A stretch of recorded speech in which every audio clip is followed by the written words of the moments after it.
Indonesia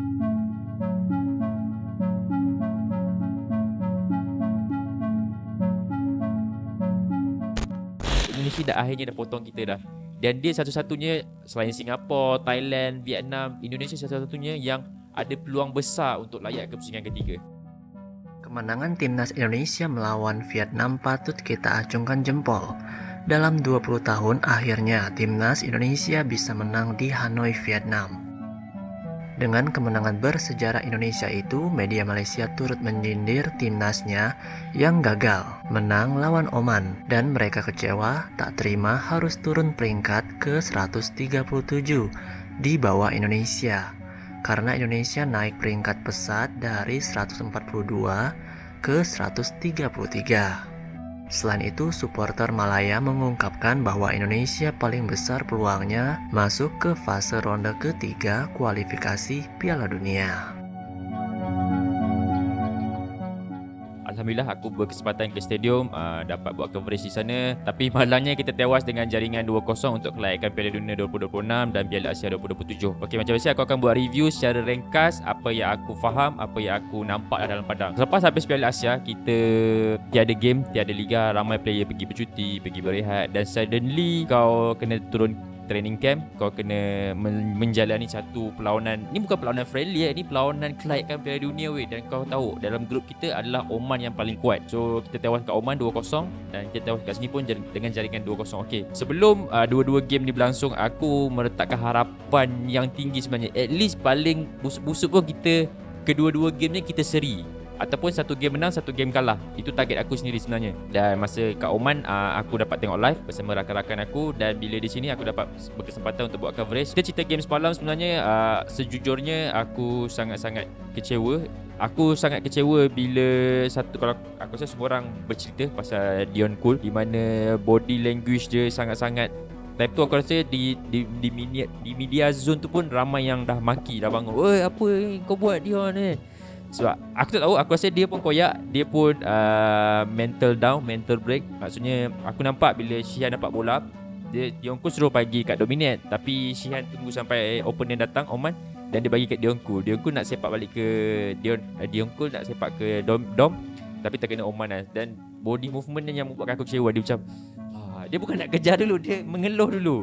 So aku memang kecewa. Sepatutnya kau beraksi untuk national team, kau patut berjuang habis-habisan. Dan aku rasa mungkin pandangan aku juga mungkin ramai tak setuju, semenjak balik bermain di liga di sekitar Asia Tenggara ni, aku rasa dia punya moment, bukan dia punya best stress itu agak drop sikit lah untuk aku. Aku kecewa sebenarnya dia balik bermain di sini. Bukan nak kata Liga Thai tak bagus, tapi sejujurnya aku rasa better dia kekal di Europe. Macam mana player-player Indonesia yang ada sekarang ni, yang mixed blood yang ada sekarang ni di Indonesia, diorang stay bermain di Liga Belanda, di Liga 2. Kat situ yang membuatkan aku rasa pengalaman diorang di sana membantu skuad Indonesia. Dan Indonesia akhirnya dah potong kita dah.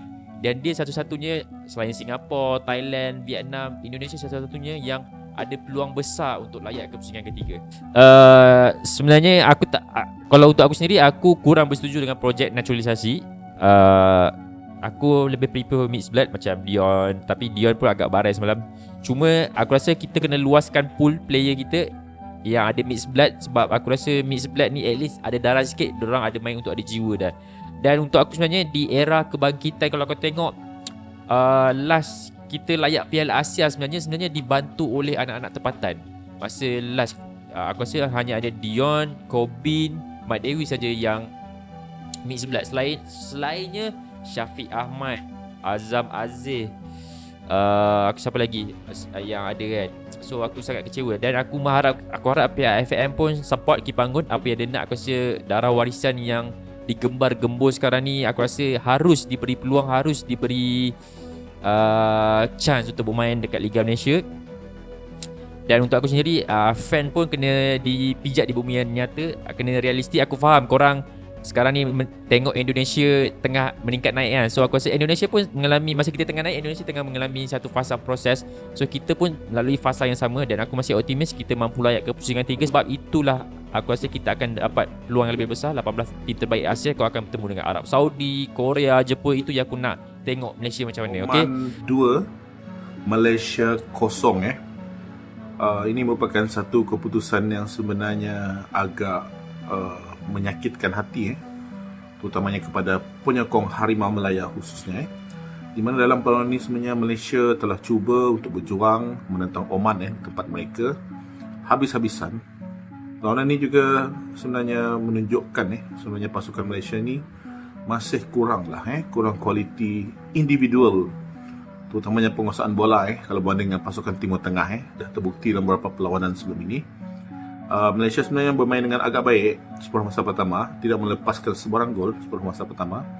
Namun separuh masa kedua, kemungkinan taktikal Malaysia telah berjaya dibaca oleh jurulatih Oman yang merupakan bekas jurulatih skuad kebangsaan Republik Czech Yugoslavia Praha.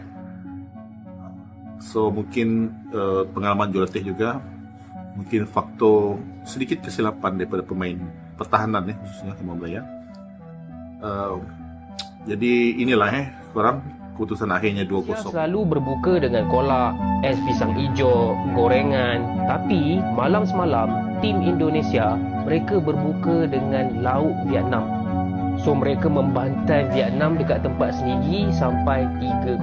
First of all, aku suka gila dengan player-player Indonesia. Bila diorang menyerang tu, diorang tak statik tau. Diorang ada diorang punya off ball movement tau. Bila member dah passing, dia akan terus bergerak ke hadapan untuk melakukan through ball yang cantik.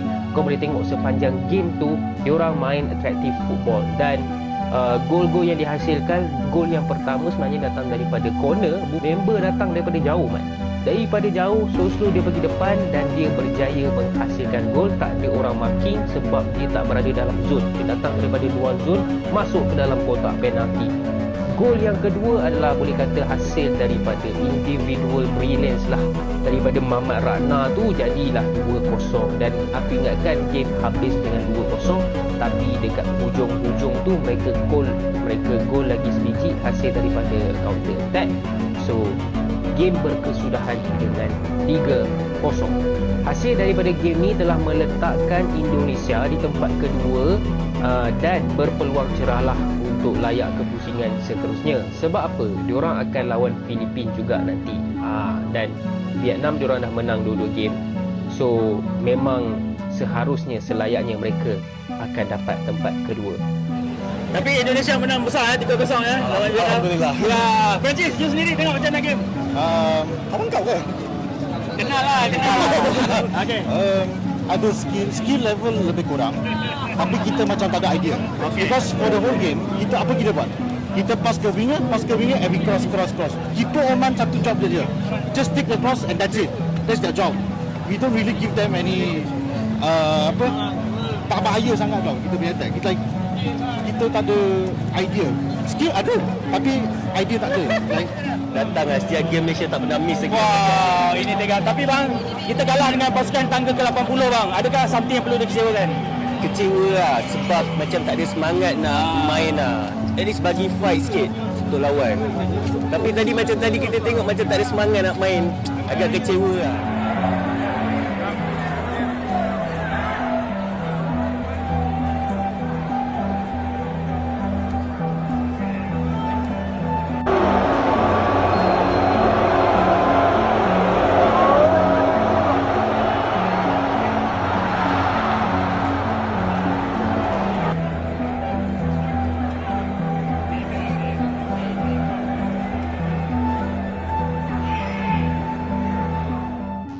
Kesedihan Malaysia atas kalah 2 kali lawan Oman membuat warganya ingin seperti Indonesia, yaitu menaturalisasi mixed blood atau keturunan yang bermain di Liga Eropa. Selama ini Malaysia menggunakan pemain naturalisasi asing dan keturunan yang bermain di Liga ASEAN.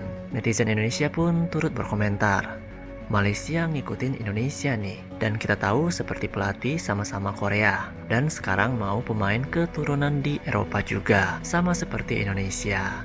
Tapi untuk Malaysia cara itu memerlukan waktu dan tidak cepat. Bagaimana pendapat kalian?